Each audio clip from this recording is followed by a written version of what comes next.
Hello guys, mayong adlaw kanyang tanan. Unsa ka tinuod nga kinahanglan jud daw humanon ug tan-aw ang video para paboran daw ka ni algorithm.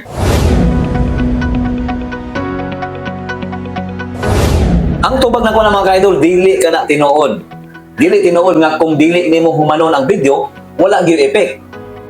Abi ninyo mga ka-idol, ang algorithm wala mag-require nga tanang viewers humanon ang video para mo extend ang reach. But retention metrics and engagement matter. Dili pod nga tanan nga taas nga video sama sa 2 ka oras o labaw pa. Kung taas pero daghan ang gawas dayon, siyempre gipulaan sa kataas sa video. Makadaot siya sa retention signal. Ang ideal nga length para sa tanan nga mga video kay wala.